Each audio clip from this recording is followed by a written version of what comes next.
नमस्कार, KP news 24/7 में आपका स्वागत है। मैं हूं आयुषी विजयवर्गीय आपके साथ और आप देख रहे हैं हमारा राजस्थान बुलेटिन। तो चलिए खबरों के सफर की शुरुआत करते हैं और सबसे पहले एक नजर हेडलाइंस पर। आजादी का 75वां महापर्व मनाने की तैयारी को लेकर बानसूर उपखंड अधिकारी ने कस्बे की सेठ चंदूलाल धन्नालाल स्कूल का लिया जायजा। 12 राजस्थान सरकार सहित 12 जिला कलेक्टर के आदेश हवा हवा। राजकीय विद्यालय गेता में बालिकाओं को साइकिल वितरण कार्यक्रम का आयोजन हुआ। 12 में गणतंत्र दिवस की तैयारियों में जुटा पुलिस प्रशासन, सीआईडी डॉग स्क्वाड ने जांची मैदान की सुरक्षा। 84 विधायक राजकुमार रौत द्वारा पूछे गए प्रश्न पर टीएडी मंत्री बाबूलाल खराड़ी नहीं दे पाए स्पष्ट जवाब। 12 अंता थाने पर पथराव आगजनी मामले में अदालत ने सुनाया फैसला, सभी 53 आरोपियों को किया बरी।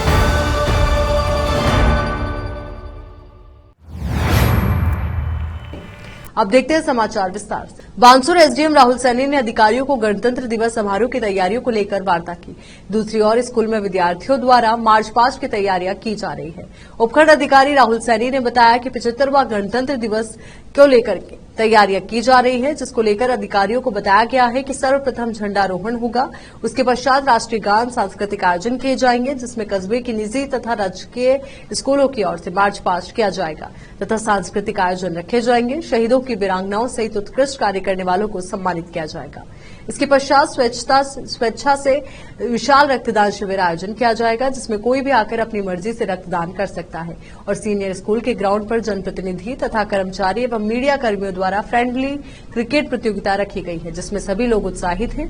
खेल से आपसी भाईचारा, प्रेम व तालमेल बना रहता है। इसी को लेकर हमने क्रिकेट प्रतियोगिता का आयोजन रखा है। अलवर से संवाददाता सतीश शर्मा की रिपोर्ट। और प्रशासन पूरी तैयारियां कर चुका है।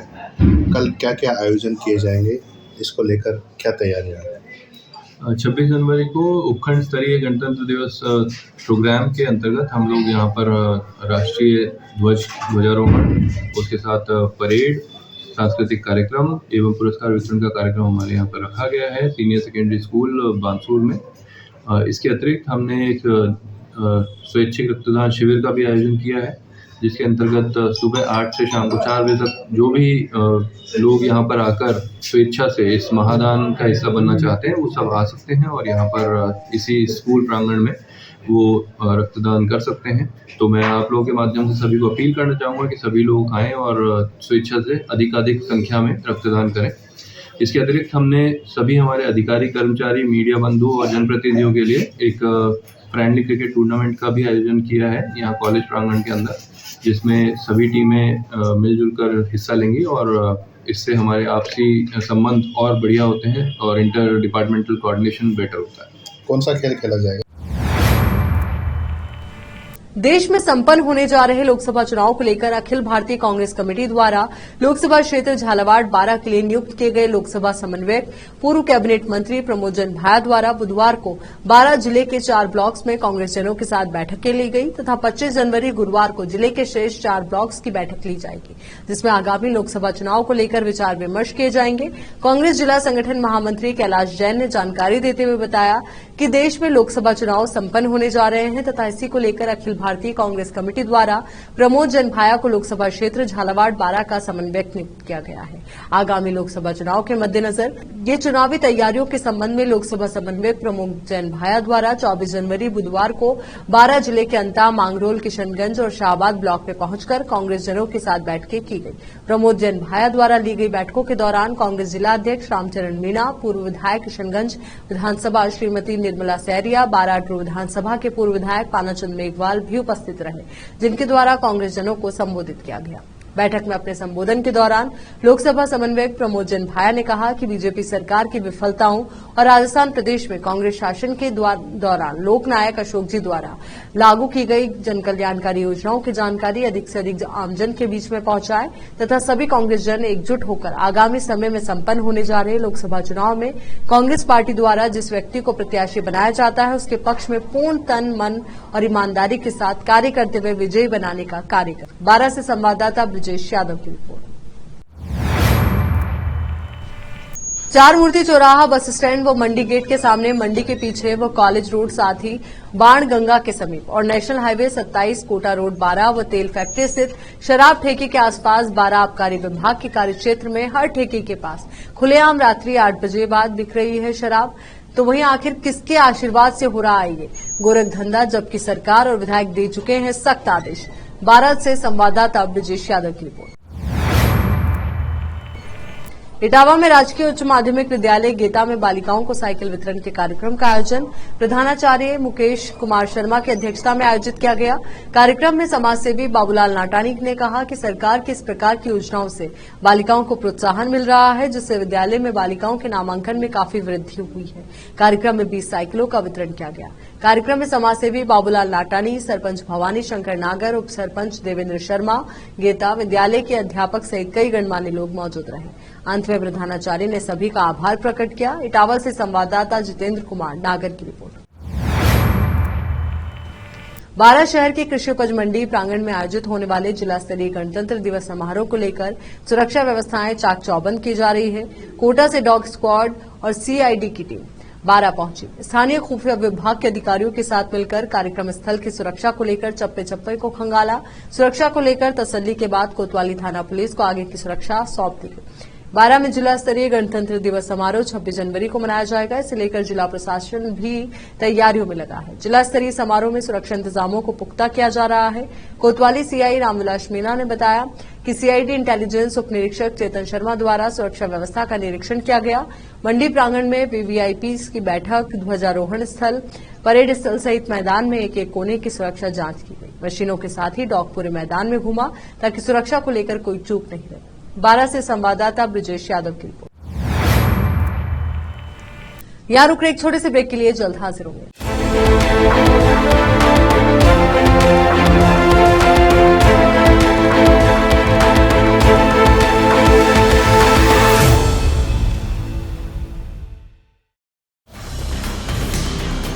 हिंदुस्तान के हर कोने में हम हैं मौजूद। 24 घंटे हालात पर गहरी नजर, खबरों से जुड़े चुपते सवालात और आपको दिखाता है धार्मिक, सामाजिक, राजनीतिक, लोकल और इंटरनेशनल न्यूज की सबसे बेहतर कवरेज, जो आपको रखती है हर पल बाखबर। देश और दुनिया भर की खबर के लिए देखते रहें केपी न्यूज 24/7। ब्रेक के बाद एक बार फिर से आपका स्वागत है। 12 जिले के अंता कस्बे में साल 2007 में दो समुदायों के बीच हुए आपसी झगड़े व अंता थाने पर पथराव आगजनी के मामले में बुधवार को न्यायालय ने फैसला सुनाते हुए अभी 53 आरोपियों को बरी कर दिया है। आरोप पक्ष के वकील कमलेश दुबे व अधीनस्थ न्यायालय के वकील रामेश्वर दयाल शर्मा ने बताया कि साल 2007 में दो संप्रदाय में आपस में भिड़ंत हो गई थी। अंता थाने पर पथराव हुआ, काफी पुलिस वालों को चोटें आई। 56 आरोपियों के खिलाफ मुकदमा दर्ज किया गया। अंता अदालत से जिला और सत्र न्यायालय 12 को यह मुकदमा ट्रांसफर हुआ। जिला सत्र न्यायालय ने यह मुकदमा अपर जिला और सत्र न्यायालय द्वितीय में अंतरित किया, जिसकी सुनवाई लगातार 17 सालों से जारी थी। कई अधिकारियों के बयान दर्ज किए गए। प्रकरण की ट्रायल के दौरान 3 अभियुक्तों की मौत हो गई। मंगलवार को न्यायालय में अंतिम बहस हुई। आज न्यायाधीश रितु मीणा ने खुले न्यायालय में फैसला सुनाया, जिसमें न्यायाधीश ने सभी 53 आरोपियों को बरी कर दिया। 12 से संवाददाता ब्रजेश यादव की रिपोर्ट। लोकसभा अध्यक्ष ओम बिरला के इटावा आगमन पर नगरपालिका अध्यक्ष रजनीश सोनी के नेतृत्व में कार्यकर्ताओं ने बड़े जोश के साथ 51 किलो की पुष्प के हार के साथ उनका भव्य स्वागत किया। भाजपा नेता रिंकू सोनी ने बताया कि लोकसभा अध्यक्ष ओम बिरला को इस अवसर पर गदा भेंट की गई। इस अवसर पर पार्षद रामपति बैरवा, गंगाधर नागर, महावीर सुमन, कैलाश आर्य, राजेंद्र बैरवा, रामोतार पंकज, रूप कंवर गुप्ता, भाजपा युवा नेता रिंकू सोनी, सुरेंद्र सिंह सहित बड़ी संख्या में बीजेपी कार्यकर्ता व आमजन मौजूद रहे। इटावा से संवाददाता जितेंद्र कुमार नागर की रिपोर्ट। राजस्थान विधानसभा में 84 विधायक राजकुमार रौत ने अनुसूचित क्षेत्र में वनाधिकार अधिनियम के तहत पट्टे जारी करने को लेकर प्रश्न किया, तो मंत्री स्पष्ट जवाब नहीं दे पाए।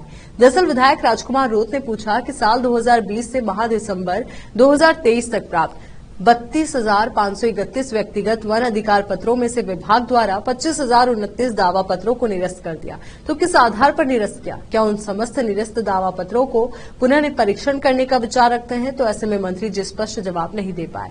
विधायक ने सदन में बताया कि पिछले 4 सालों में वन अधिकार अधिनियम 2006 के तहत 5,937 परिवारों को वन अधिकार पत्र जो सरकार द्वारा दिए गए हैं, उन परिवारों को कृषि कनेक्शन, केसीसी एवं अन्य योजना का लाभ नहीं मिल पा रहा है। तो क्या ऐसे में राज्य सरकार इन लोगों को कृषि कनेक्शन, केसीसी और अन्य लाभ देने का विचार रखती है? तो मंत्री जी ने कहा किसको मिला और किसको नहीं मिला, इसका कोई रिकॉर्ड साधारण हमारे पास नहीं है और बिजली उपलब्ध करवाना मुश्किल है। विधायक राजकुमार रोत के द्वारा सदन में मांग की गई कि जब आप जो वन भूमि में वन अधिकार पत्र दे रहे हो तो फिर उस पत्र में जमीन की किस्म क्यों नहीं दर्शा रहे हो? मकान का आवासीय पट्टा और खेती वाली भूमि को कृषि भूमि की किस्म में दर्शाया जाए ताकि उस गरीब आदमी को सरकार की अन्य योजनाओं का लाभ मिल सके। साथ ही इस प्रश्न में डूंगरपुर जिले के अधिकारियों की गंभीर लापरवाही भी सामने आई, क्योंकि राज्य सरकार ने 2019 के बाद वनाधिकार पत्र जो ऑफलाइन प्राप्त होते हैं उन्हें भी विभाग के अधिकारियों द्वारा ऑनलाइन करने का प्रावधान किया था, लेकिन डूंगरपुर और उदयपुर जिलों के अधिकारियों ने एक भी आवेदन पत्र को ऑनलाइन नहीं किया। इस प्रकार विधायक राजकुमार रोत ने अंत में विधानसभा अध्यक्ष के माध्यम से मंत्री महोदय से मांग की है कि 25,029 व्यक्तिगत वनाधिकार पत्र जो निरस्त किए हैं उनका पुनः परीक्षण करवाया जाए। डूंगरपुर से संवाददाता सादिक अली की रिपोर्ट। 32,521 आवेदन प्राप्त हुए। इनमें से उन्होंने 25,029 दावे निरस्त कर दिए और सिर्फ 5,937 लोगों को ये पत्र प्राप्त हुए, व्यक्तिगत और सामुदायिक। तो मेरा सवाल पहला ये है कि जो 25,000 आपने निरस्त किए हैं वो किस कारण से निरस्त किए हैं और क्या सरकार इनको पुनः परीक्षण करने के लिए कोई कमेटी बना के देने का प्रावधान करती है? सेकंड क्वेश्चन मेरा ये है कि जिनको पट्टा मिला है इन पे केवाईसी और कृषि कनेक्शन इन लोगों को नहीं मिल रहा है, क्योंकि जो पट्टा दे रहे हैं उस पट्टे में जमीन कौन सी है उसकी किस्म दर्शा नहीं रहे हैं। अब किस्म नहीं दर्शाने की वजह से उस व्यक्ति को एग्रीकल्चर कनेक्शन डिपार्टमेंट, विद्युत विभाग नहीं दे रहा है और बैंक से जो केवाईसी जो है वो भी बैंक वाला नहीं दे रहा है। तो राज्य सरकार क्या जो 5,000 लोगों को जो पट्टा मिला गया है इनमें किसी को भी विद्युत कनेक्शन और केवाईसी नहीं मिला है तो उसके लिए क्या प्रावधान करने का विचार रखती है? ये एक बार दो का उत्तर आ जाए फिर दूसरा पूछ लेना आप माननीय मंत्री जी। माननीय अध्यक्ष महोदय जी, माननीय सदस्य ने 2 प्रश्न किए। एक तो आपका कहना ये है कि जो पट्टे निरस्त किए आपको हमने सूची उपलब्ध कराई है, उसमें एक प्रक्रिया होती है, वो प्रक्रिया आपको मैं बताना चाहूँगा। आप लोग पिछली बार सरकार में थे, आप सरकार में साझेदारी थी, उस समय आप करा नहीं पाए, उस समय कराना चाहिए तो ये प्रश्न नहीं लगाते आप। लेकिन आपको मैं ये बताना चाहता हूँ, ये जवाब हो गया सर, इसीलिए आप इधर बैठे, माननीय मंत्री मेरे को संबोधित करते बोले।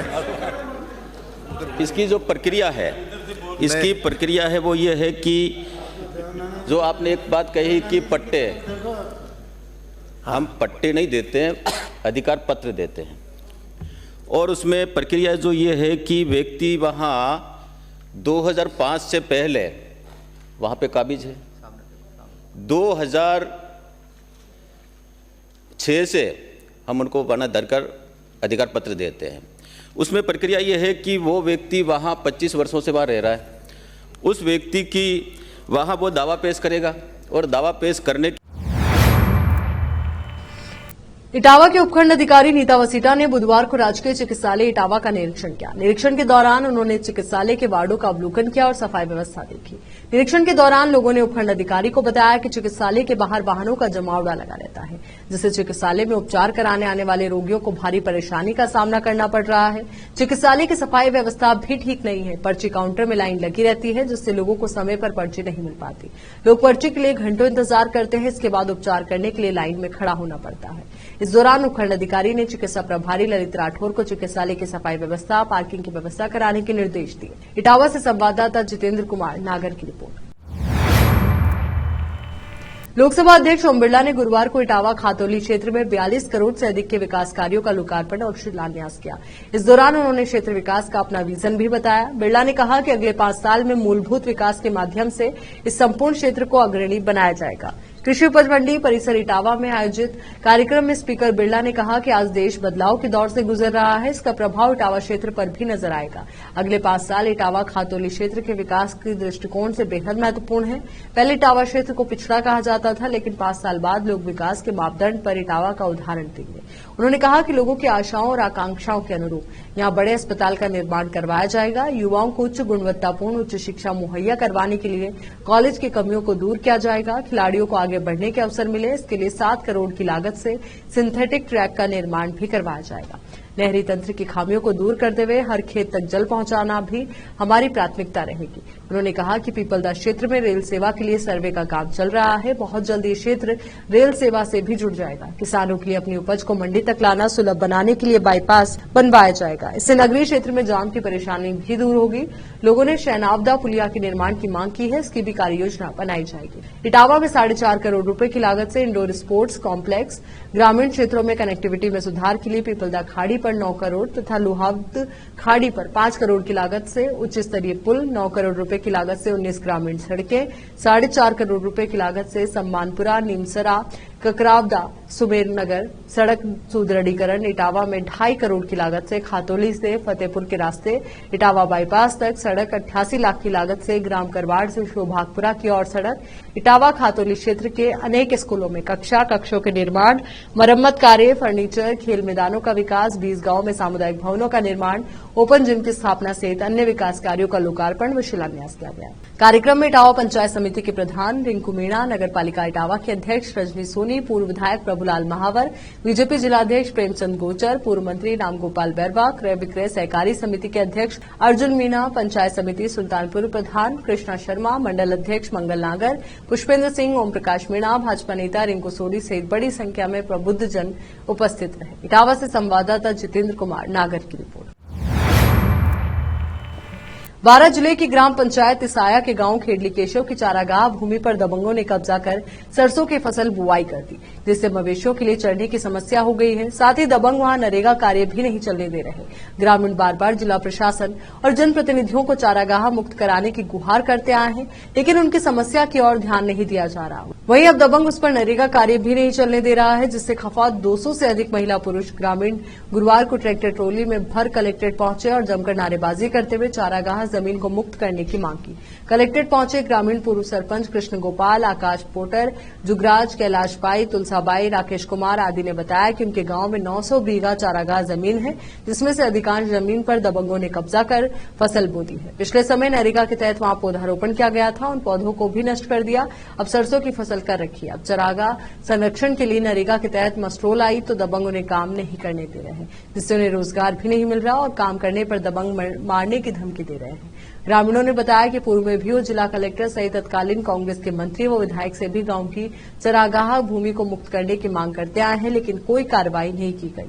आज फिर से आकर उन्होंने जिला कलेक्टर से चारागाह मुक्त करने के साथ ही नरेगा कार्य शुरू कर उन्हें रोजगार देने की मांग की। ग्रामीणों ने ग्राम पंचायत के लेटर पैड पर ग्राम पंचायत सरपंच सहित 3 दर्जन ग्रामीणों के हस्ताक्षर युक्त ज्ञापन जिला कलेक्टर को सौंपा और साथ ही शीघ्र चारागाह मुक्त करने व आरोपियों के खिलाफ कार्रवाई की मांग की और कार्रवाई नहीं होने पर आगामी समय में 1000 ग्रामीणों के साथ आकर आंदोलन की चेतावनी दी। 12 से संवाददाता ब्रिजेश यादव की रिपोर्ट।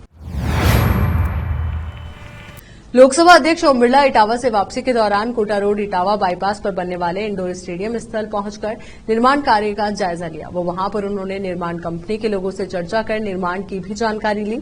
इस दौरान उनके साथ नगर पालिका अध्यक्ष रजनी सोनी व मानव सेवा समिति अध्यक्ष भाजपा नेता रिंकू सोनी सहित विभिन्न विभागों के अधिकारी साथ रहे। इटावा से संवाददाता जितेंद्र कुमार नागर की रिपोर्ट। नगर पालिका इटावा अध्यक्ष रजनी सोनी ने बुधवार को लोकसभा अध्यक्ष ओम बिरला के इटावा आगमन पर नगर की समस्याओं को लेकर ज्ञापन दिया। ज्ञापन में इटावा नगर के क्षेत्र में उद्योग लगे, जिससे युवाओं को रोजगार मिल सके। इटावा में चिकित्सालय की नई बिल्डिंग बने, नगर पालिका भवन बने, इटावा सूखनी नदी का सौंदर्यीकरण हो, इटावा गढ़ पैलेस का सौंदर्यीकरण हो, इटावा सब्जी मंडी से सूखनी नदी तक बड़ा नाला निर्माण करवाया जाए सहित कई मांगों के ज्ञापन सौंपे गए। इस दौरान भाजपा नेता रिंकू सोनी ने भी नगर की कई समस्याओं से लोकसभा अध्यक्ष को अवगत कराया। इटावा से संवाददाता जितेंद्र कुमार नागर की रिपोर्ट। भारतीय जनता युवा मोर्चा कोटा देहात द्वारा नव मतदाता अभियान के तहत बीजेपी प्रदेशाध्यक्ष सीपी जोशी, युवा मोर्चा प्रदेशाध्यक्ष अंकित चेची के आह्वान पर युवा मोर्चा जिलाध्यक्ष युधिष्ठिर खटाना के निर्देशानुसार विधानसभा पीपलदा के मंडल इटावा में आस्था महाविद्यालय में नमो नव मतदाता सम्मेलन का आयोजन किया गया, जिसके माध्यम से भारत के प्रधानमंत्री नरेंद्र मोदी द्वारा क्षेत्र के नव मतदाताओं को संबोधित किया गया और प्रधानमंत्री नरेंद्र मोदी ने युवाओं के लिए भारत का भविष्य बताया और कहा कि आने वाले समय में भारत को विश्व की तीसरी आर्थिक महाशक्ति बनाने की ओर अग्रसर है।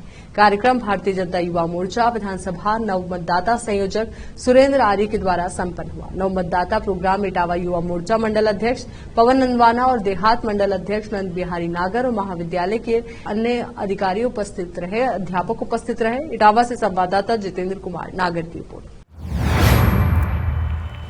भारतीय जनता युवा मोर्चा कोटा देहात द्वारा नव मतदाता अभियान के तहत भाजपा प्रदेशाध्यक्ष सीपी जोशी, युवा मोर्चा प्रदेशाध्यक्ष अंकित चेची के आह्वान पर युवा मोर्चा जिलाध्यक्ष युधिष्ठिर खटाना के निर्देशानुसार पीपलदा विधानसभा के सुल्तानपुर मंडल के करियर लाइन कोचिंग सेंटर पर नमो नव मतदाता सम्मेलन का आयोजन किया गया, जिसके माध्यम से भारत के प्रधानमंत्री नरेंद्र मोदी द्वारा क्षेत्र के नव मतदाताओं को पाथेय प्रदान किया गया।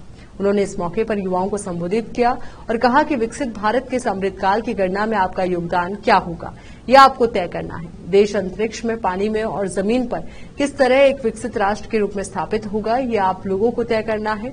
हमारी गति, हमारी दिशा, हमारी अप्रोच कैसी होगी, ये सब भी आप तय करोगे। जो नव मतदाता लोकतंत्र में भागीदारी निभा रहे हैं, हमने ये सुनिश्चित किया है कि आपका सुझाव जो हमें उचित लगेंगे, उन्हें हम अपनी पार्टी के मैनिफेस्टो में भी शामिल करेंगे। आप अपने सुझाव नमो ऐप के माध्यम से हमें बता सकते हैं। इस मौके पर भाजपा युवा मोर्चा जिलाध्यक्ष युधिष्ठिर खटाना, कोटा देहात जिला कोषाध्यक्ष जसप्रीत सिंह छाबड़ा, विकास खंडेलवाल, नव मतदाता पीपलदा विधानसभा सह संयोजक हेमंत मीणा, राहुल अजमेरा, हर्ष चौधरी, कृष्णा चौधरी, ध्रुव निझावन आदि मौजूद रहे। इटावा से संवाददाता जितेंद्र कुमार नागर की रिपोर्ट। चलिए एक बार फिर से नजर डालते हैं हेडलाइंस पर। आजादी का 75वां महापर्व मनाने की तैयारी को लेकर बानसूर उपखंड अधिकारी ने कस्बे की सेठ चंदूलाल धन्नालाल स्कूल का लिया जायजा। 12 राजस्थान सरकार सहित 12 जिला कलेक्टर के आदेश हवा हवा। राजकीय विद्यालय गेता में बालिकाओं को साइकिल वितरण कार्यक्रम का आयोजन हुआ।